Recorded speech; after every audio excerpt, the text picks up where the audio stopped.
नमस्कार मित्रों, एक बार फिर आपका वेलकम है पीसीएम ऑनलाइन क्लासेस पर। जैसा कि आप लोग जानते हैं कि हम लोगों ने पार्ट नंबर 5 में नंबर सिस्टम पार्ट नंबर 5 में लेक्चर 1 हमने पढ़ लिया था। तो आज रहेगा आपका नंबर सिस्टम पार्ट 5 का लेक्चर नंबर 2 और मैं आपको प्रश्न नंबर 10 तक करा चुका हूँ। तो प्रश्न नंबर आपके पास 11 है। 11 नंबर क्वेश्चन आपके पास है कि यदि किसी संख्या को 14 तथा 8 से उत्तरोत्तर भाग दी जाए तो शेषफल क्रम से 6 तथा 4 आता है। यदि अंतिम भागफल 3 हो तो वह संख्या क्या होगी। हम लोग जानते हैं कि जो आपकी क्रमागत ये उत्तरोत्तर जो भाग होती है, क्रमागत ये उत्तरोत्तर जो भाग होती है वो थोड़ी सामान्य भाग से अलग होती है। इसका मैं आपको इससे पहले प्रश्न नंबर 11 से पहले मैं आपको 2 प्रश्न करा चुका हूँ, प्रश्न नंबर 9 और प्रश्न नंबर आपको 10। क्रमागत भाग के प्रश्नों को करने के लिए मैंने प्रत्येक प्रश्न के आपको 2 तरीके दिए हैं कि हम x मानकर कैसे करेंगे और हम विदाउट x कैसे करेंगे। तो ये प्रश्न नंबर 11 और प्रश्न नंबर 12 ये दोनों ही प्रश्न क्रमागत भाग के हैं। तो चलिए प्रश्न नंबर 11 हम लोग करते हैं। सबसे पहले मैं आपको कराता हूँ इसका बेसिक कंसेप्ट क्या है, अर्थात इस प्रश्न को हम लोग x मानकर कैसे करेंगे। फिर मैं आपको बताता हूँ कि इस सवाल का एक शॉर्ट मेथड क्या बन सकता है। ठीक है, तो प्रश्न नंबर 11 आपके पास है। ये सारे प्रश्न एक ही फॉर्मूले पर कार्य करते हैं कि भाज्य बराबर भाजक गुणा भागफल प्लस होता है शेषफल। भाज्य एक संख्या होती है जिसमें भाग लगाते हैं, जिससे भाग लगाते हैं वह भाजक कहलाता है और जितनी बार जाती है वह भागफल कहलाता है और जो नीचे की तरफ जो रिमाइंडर होता है उसे हम शेषफल कह सकते हैं। जो चीज़ रिमेन होती है, जो बच जाती है, उसे शेषफल कहा जाता है। तो एक फॉर्मूला आपके लिए बन जाता है कि भाज्य बराबर भाजक गुणा भागफल प्लस शेषफल। तो पहला प्रश्न है कि यदि किसी संख्या को, प्रश्न नंबर 11 है कि यदि किसी संख्या को 14 या 8 से उत्तरोत्तर भाग देते हैं तो वो संख्या नहीं पता, वो संख्या आपने x मानी है, इसे 14 से भाग लगाते हैं, भागफल का मान नहीं पता, 22 माना प्लस भाज्य बराबर भाजक गुणा भागफल। संख्या क्या होगी, वो मूल संख्या क्या रही होगी वो आपको नहीं पता, वह संख्या आपने x मानी है। इसे 14 से डिवाइड करते हैं, भागफल का मान नहीं पता, आपने 22 माना है और शेषफल का जो मान आता है वो आपके पास 6 आता है। ये आपके पास समीकरण नंबर 1, ये आपके पास समीकरण नंबर 1। फिर हालांकि ये जो आपका प्रश्न है मैं आपको पहले भी बता चुका हूं कि ये सामान्य भाग का प्रश्न नहीं है, ये क्रमागत भाग का प्रश्न है। जो क्रमागत भाग होती है उसमें थोड़ा अलग होता है। अलग ये होता है कि दूसरे वाले केस में पहली वाली संख्या के भागफल को भाग लगाते हैं, अर्थात हमने संख्या x मानी थी, 14 से भाग लगाते हैं, भागफल नहीं पता, आपने 22 माना है और शेषफल का मान आपके पास 6 है। अगले वाले केस में मैं x को भाग नहीं लगाऊंगा, पहली वाली संख्या के भागफल को भाग लगाते हैं, हमें 22 को भाग लगानी होगी। अब 22 को भाग किससे लगाते हैं, 22 को भाग लगाते हैं 8 से, 22 को 8 से भाग लगाते हैं, भागफल का मान आपने p माना है और शेषफल का मान आपके पास फिर 4 है और आपके पास समीकरण नंबर 2।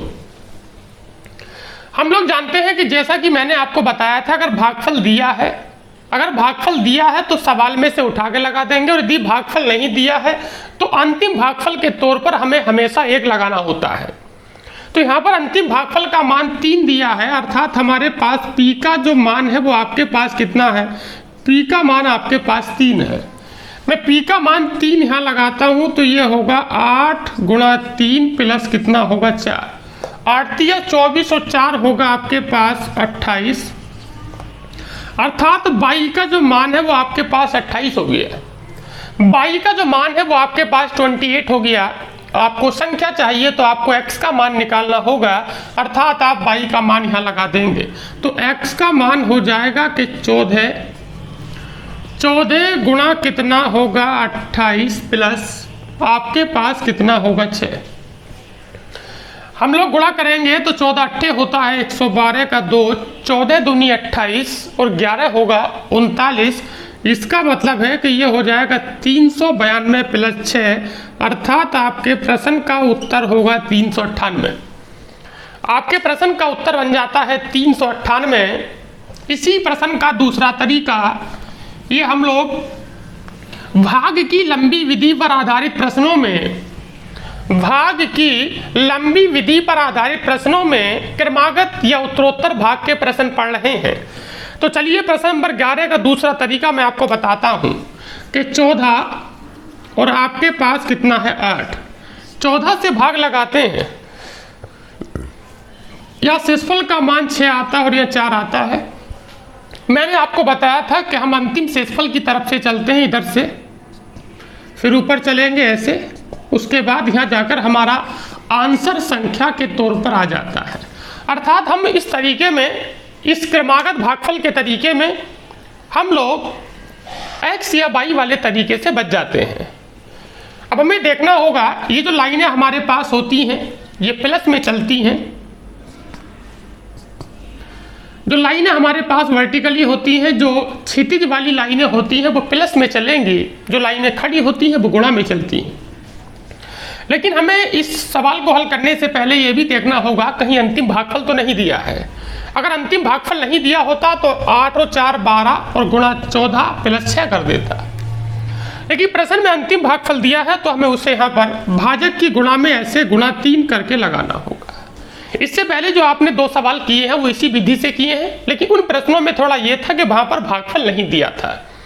यदि अंतिम भागफल दिया है तो आप भाजक के साथ लगाइए, उसके बाद जोड़िए। कहने का मतलब क्या है कि 8 तिया कितना होगा 24 और 24 और 4, 8 तिया 24 और 24 और 4 28 की गुणा किससे करेंगे 14 से, तो हमारे पास आंसर बन जाएगा 14 गुणा 28 और प्लस कितना हो जाएगा 6। फिर वही है कि 14 से 28 का गुणा करेंगे तो 392 आएगा प्लस 6। इसका मतलब ये हुआ कि आपके प्रश्न का उत्तर है 398। यदि आप किसी भी लेक्चर या किसी भी पार्ट को मिस करते हैं तो फिर आपको प्रॉब्लम हो सकती है। संपूर्ण नंबर सिस्टम पूरा चैप्टर पढ़ने के लिए आप लोग PCM एप्लीकेशन को फॉलो करें। PCM पर सारी क्लासें उपलब्ध हैं। प्रश्न नंबर देखिए 12। इस प्रश्न में क्या है कि हालांकि ये सवाल भी उत्तरोत्तर वाला है, ये सवाल भी क्रमागत वाला है, लेकिन यहाँ पर हमारे पास 3 संख्या दी है। चलो इसे हम बेसिक से तो कर ही सकते हैं, चलो हम इसे एक शॉर्ट तरीके से करा देते हैं जैसे मैंने अभी कराया था। 13 और आपके पास 11, 13 11 और आपके पास कितना है 9, शेषफल का मान कितना है 6, फिर आपके पास कितना है 5 और आपके पास 4। चाहे 3 वाला स्टेप हो, मतलब 3 बार हम डिवाइड कर रहे हो या 4 बार कर रहे हो, हमें यह भी देखना होगा कहीं अंतिम भागफल तो नहीं दिया है। तो इस प्रश्न में अंतिम भागफल नहीं दिया है तो हमें केवल यही संख्या लिखी है। जो लाइनें ऐसी वाली होती हैं वो हमेशा प्लस में चलती हैं, जो लाइनें खड़ी वाली होती लेकिन थोड़ा सा परिवर्तन है। अगर ये 2 स्टेप होते तो हम यहाँ से पहले यहाँ जाते, उसके बाद गुणा, फिर हम यहाँ जाते, उसके बाद फिर यहाँ जाते, लेकिन अब हम लाइन यहाँ नहीं लेंगे, लाइन हम अब ऐसे लेंगे। ये आपको समझना पड़ेगा, थोड़ा सा फर्क है। फर्क ये है कि अगर स्टेप 2 से फालतू हो जाते हैं तो फिर दूसरे वाले स्टेप से जब तीसरे वाले में जाते हैं तो फिर ऐसे नहीं, फिर ऐसे जाते हैं। कैसे? ये समझ आपकी बात आ रही है कि कुछ नहीं आ रही है? अब देखिए हम लोग जोड़ेंगे तो 4 और 9 कितना होगा 13, 13 की गुणा करेंगे 11 से, 9 4 13 गुणा करेंगे 11 से तो 143 आएगा।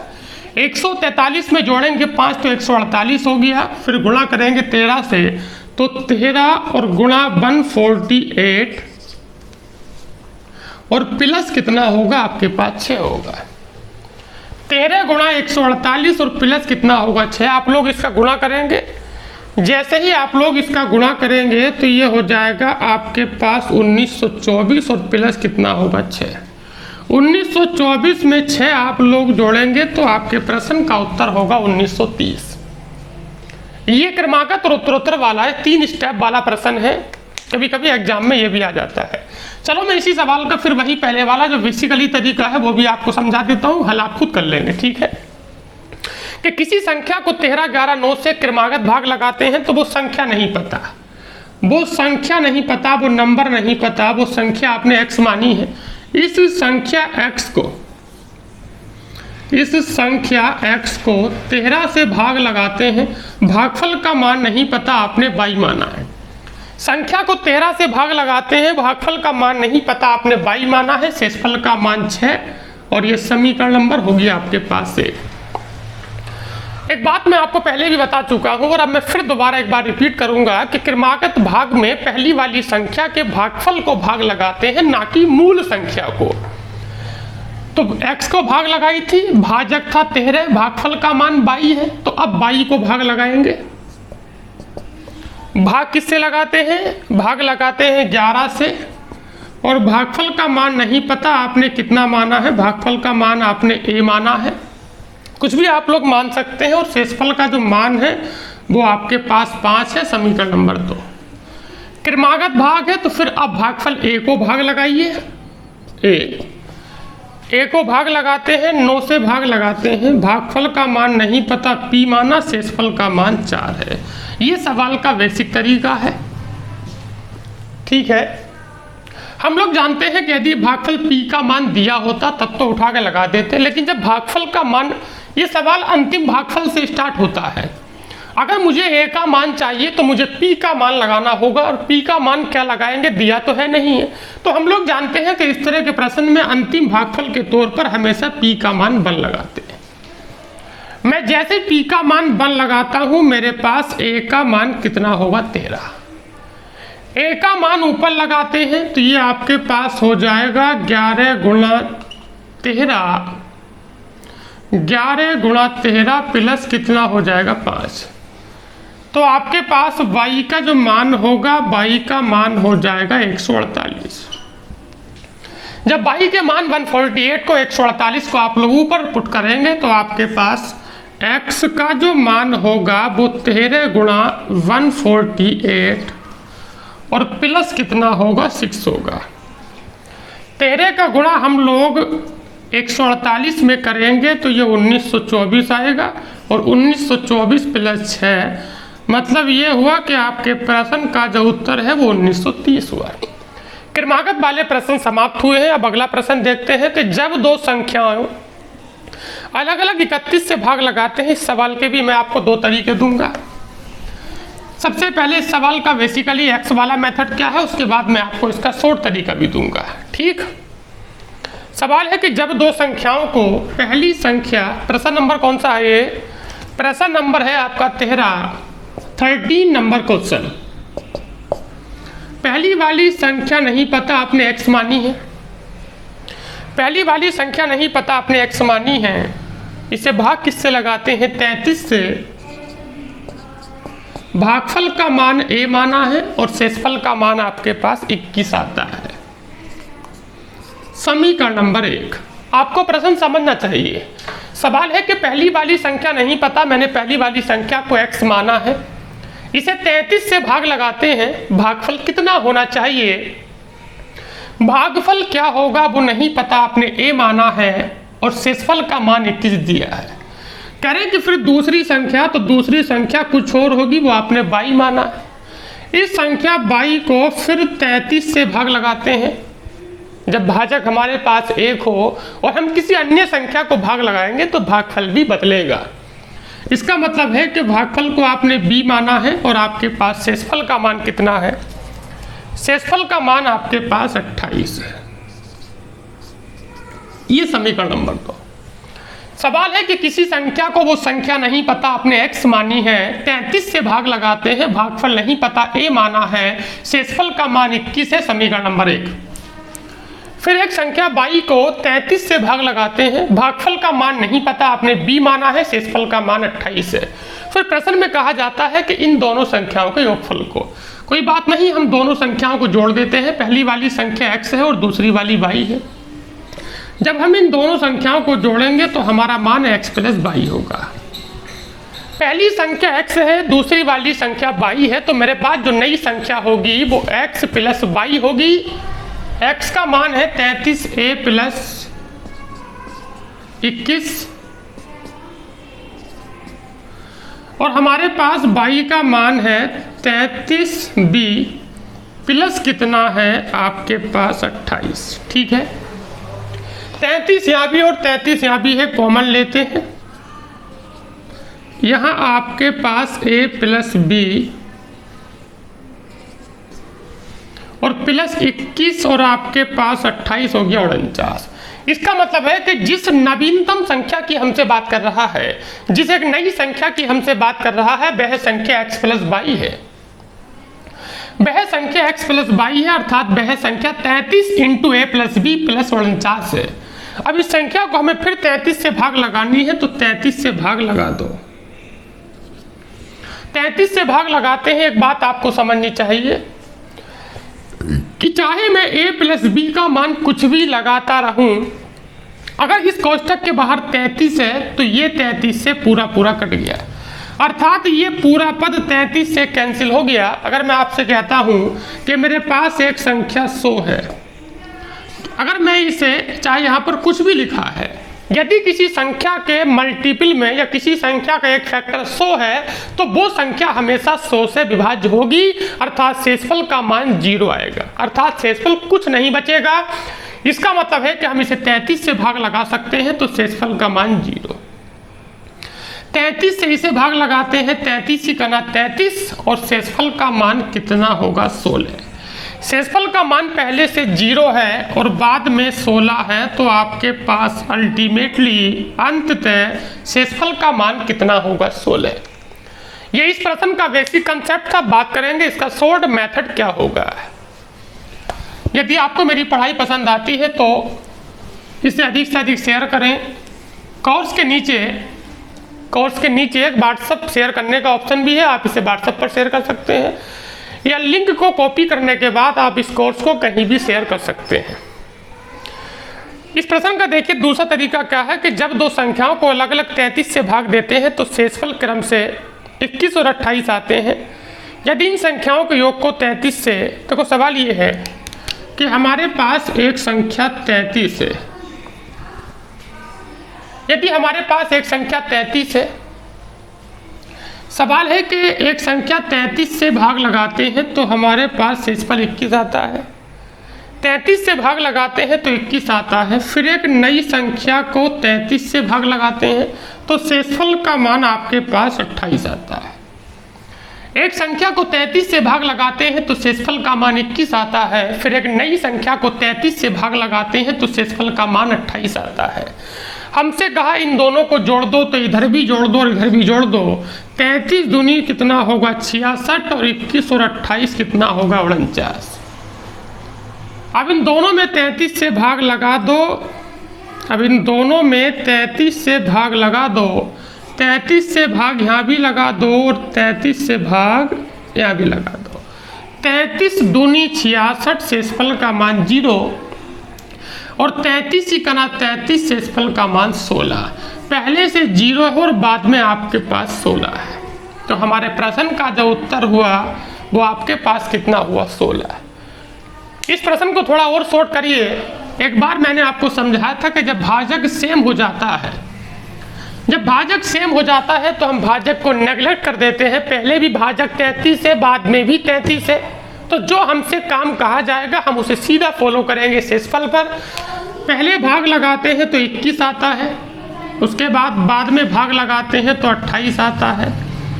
किसी संख्या को 33 से भाग लगाते हैं तो 21 आता है, फिर एक अन्य संख्या को 33 से लगाते हैं तो 28 आता है, फिर 33 से लगाएंगे उन दोनों के योग को, तो इन शेषफल का योग करेंगे। अंतर कहता हम लोग अंतर कर देते, गुणा कहता हम लोग गुणा कर देते। यदि भाजक सेम है तीनों ही केसेस में या दोनों ही केसेस में, ये सवाल 3 स्टेप वाला है, ऊपर भी 33 फिर 33 फिर अल्टीमेटली 33, तो हमें भाजक को देखने की जरूरत नहीं है, हमें केवल हमें मूल संख्या निकालने की जरूरत नहीं है, हम इसके शेषफल से भी काम चला सकते हैं। तो पहला शेषफल 21 है, दूसरा 28 है, संख्या का योगफल कहा, दोनों को जोड़ दिया। 21 और 28 कितना होगा 49, इसे भाग किससे लगाते हैं 33 से, 33 ही करना 33, हमारे प्रश्न का उत्तर 16। ये सबसे अच्छा तरीका है। अगला प्रश्न देखिए 14 नंबर सवाल है कि दो संख्याओं को 17 से भाग देते हैं तो 13 और 11 आता है। पहला शेषफल है 13 और फिर दूसरा है 11। 17 से लगाते हैं 13, फिर 17 से लगाते हैं 11, फिर योगफल को फिर 17 से भाग लगा रहे हैं, तो क्या तीनों केसेस में भाजक सेम है? हाँ, तीनों ही केसेस में भाजक सेम है, तो इसलिए मैं इस सवाल में, इस प्रश्न में मूल संख्या निकालने की चेष्टा नहीं रखूंगा। अर्थात हम इस प्रश्न को बिना मूल संख्या निकाले भी कर सकते हैं। तो आइए देखते हैं। पहला शेषफल 13 है, दूसरा 11 है। तो 13 11 कितना होगा? 24, 24 हो गया आपके पास। इसे फिर भाग किससे लगानी है? 33 से। इसे भाग लगाते हैं 33 से, तो क्या 33 से 24 में भाग जाएगी? सॉरी, हमारे पास 13 11 24 है, इस बार 33 नहीं, इस बार जो भाजक का मान है वो आपके पास 17 है। 17 से लगाते हैं पहली संख्या में भाग तो 13 बचता है, फिर 17 से लगाते हैं दूसरी में तो 11 बचता है। इन दोनों का योगफल का है 24 हो गया। फिर लगानी है 17 से भाग, तो 17 में 17 से 24 में लगा दो, 17 का ना 17, आंसर होगा 7। भाग की लंबी विधि पर आधारित आप लोग प्रश्न पढ़ रहे हैं। नंबर सिस्टम थोड़ा एक बड़ा चैप्टर हो जाता है, इसलिए इसकी कई पीडीएफ मैं आपको दूंगा। लगभग 10 के आसपास पीडीएफ रहेंगी और कम से कम 40 इसके लेक्चर रहेंगे। किसी संख्या को 124 से भाग देते हैं, संख्या नहीं पता, वो संख्या आपने n मानी है, संख्या नहीं पता आपने n मानी है, 124 से भाग देते हैं, अर्थात आपके पास भागफल का मान 124 है, सॉरी भाजक का मान 124 है और भागफल का मान 86 है, प्लस शेषफल का मान आपके पास 24 है। भाज्य बराबर भाजक गुणा भागफल प्लस होता है शेषफल। इस संख्या n को 124 से भाग लगाते हैं, कितनी बार जाती है? 86 बार। शेषफल का मान 24 हो गया। हम लोग एक काम करेंगे, इसे हल कर लेंगे। हल करने पर जब गुणा भाग इसकी करेंगे तो आपके प्रश्न का जो उत्तर होगा, आपके प्रश्न का जो उत्तर आएगा वो 11688, 11688 ये आपके प्रश्न का उत्तर हो गया। प्रश्न नंबर देखिए 16 नंबर क्वेश्चन हम लोग कैसे हल करेंगे। प्रश्न नंबर 16, जब कोई व्यक्ति थोड़ा एनर्जी से पढ़ाता है तो क्लासें बड़ी अच्छी लगती है और सामने बैठे स्टूडेंट्स को भी काफ़ी मज़ा आता है। मैं बहुत जल्दी लाइव आने की कोशिश करूंगा और मैं आपको लाइव क्लासेस पढ़ाऊंगा। फिर आप लोगों को यदि कोई रिसेंटली कोई डाउट होता है तो आप लोग मुझे कमेंट करके बता सकते हैं। किसी संख्या को 68 से भाग देने पर, संख्या नहीं पता आपने, फिर संख्या n मानी है, इसे 68 से भाग लगाते हैं। भागफल का मान नहीं पता, भागफल का मान 121 है। संख्या n है, इसे 68 से डिवाइड करते हैं, भागफल का मान 121 है, उठा के लगा दिया। शेषफल का मान आपके पास 18 है। आप लोग गुणा करेंगे, आपके प्रश्न का उत्तर होगा। प्रश्न नंबर 16 आपका हो गया। प्रश्न नंबर 17 है कि किसी संख्या, ये हमारे पास 4 तरह की यहाँ पर अभिव्यक्ति प्रस्तुत होती हैं इन तरह के प्रश्नों में। भाज्य की बात करता है, भाजक की करता है, भागफल की करता है, शेषफल की करता है। इन चारों में से 3 नए और चौथी आपसे मालूम कर लेगा। तो सवाल है आपके पास कि 170800 को किसी संख्या से, अर्थात इस बार जो आपके पास भाज्य का मान दिया है 170800 को किसी संख्या से भाग देते हैं, वो संख्या नहीं पता। जिस संख्या से भाग देते हैं वो भाजक कहलाती है। भागफल का मान 473 है और प्लस शेषफल का मान आपके पास 47 है। सवाल है कि 170 और 800, 1,70,800 या 170,800 ये संख्या आपके पास है। इस संख्या को हम किससे भाग लगाते हैं वो नहीं पता, वो भाजक नहीं पता। भाजक को आपने n माना है। भाज्य बराबर भाजक गुणा भागफल प्लस शेषफल। इधर लाएंगे तो 47 को माइनस कर देंगे और n से भाग लगा देंगे। हल करने पर आपके प्रश्न का उत्तर, और इस प्रश्न का उत्तर जो हल करने पर आप लोग प्राप्त करेंगे वह आपके पास होगा 361। प्रश्न नंबर 18 ऐसे ही है, आप लोग करेंगे। चलो मैं 19 कराए देता हूं, उसके बाद 20 कराऊंगा, फिर मुलाकात होगी अगले लेक्चर में। प्रश्न नंबर देखिए 19, 4150 को किसी संख्या से भाग देने पर, ये संख्या हमारे पास है 4150। जिस संख्या को डिवाइड करते हैं, जिस संख्या को भाग लगाते हैं, उसे भाजक कहा जाता है। 41 50 को भाग देते हैं, वो संख्या नहीं पता, वो संख्या अनुमानी है। भागफल का मान आपके पास कितना है? 55। भागफल का मान है आपके पास 55 और प्लस शेषफल का मान है आपके पास 25। सवाल है कि 41 50 को किस संख्या से भाग लगाते हैं, वो नहीं पता, अनुमानी है। गुणा भागफल प्लस शेषफल। 25 माइनस कर दो, 55 से भाग लगा दो। इसका मतलब है कि n बराबर जो होगा, हल करने पर जो आपका प्रश्न का उत्तर होगा वो आपको मिल जाएगा 75। आज के लेक्चर का देखिए अंतिम प्रश्न क्या है, प्रश्न नंबर 20। सवाल है कि भाग के प्रश्न में शेषफल शून्य है। जब भाग के प्रश्न में शेषफल शून्य होता है तो अर्थात जब शेषफल शून्य होता है तो इसका मतलब है कि भाग पूरी गई है। इस प्रश्न में एक विद्यार्थी द्वारा भाजक त्रुटिवश 21 के स्थान पर 12 लेने से, देखो मतलब क्या है कि वो संख्या क्या रही होगी, वो संख्या नहीं पता, आपने x मानी है। इसमें एक कार्य सही वाला है और एक कार्य गलत वाला है। सही वाला कार्य ये था कि हमें जो संख्या आपने x मानी है, सही वाला कार्य ये था कि हमने जो संख्या x मानी है उसे 21 से भाग लगानी थी, लेकिन हमने गलती से ये काम किया कि हमने संख्या x को 12 से भाग लगा दिया। इस प्रश्न में जिस संख्या का जिक्र है, जिस संख्या की बात चल रही है, वो संख्या नहीं पता। वो संख्या नहीं पता, मैंने वो संख्या x मानी है। यदि संख्या को 21 से भाग लगाते तो सही भागफल प्राप्त होता, लेकिन संख्या x को हमने 12 से भाग लगाई है तो भागफल हमें 35 प्राप्त हुआ है। सवाल है कि संख्या को 21 से भाग लगाते तो सही भागफल प्राप्त होता, लेकिन संख्या x को हमने 12 से भाग लगाई है तो हमें भागफल 35 मिला है। तो हम लोग हल करेंगे, x का जो मान होगा वो आपके पास 12 और गुणा कितना होगा, आपके पास 35 होगा। 12 पंजे 60, 12 तिया 36 और 6 होगा 42, मतलब संख्या 420 है। लेकिन हमसे इस प्रश्न में संख्या की बात नहीं की है।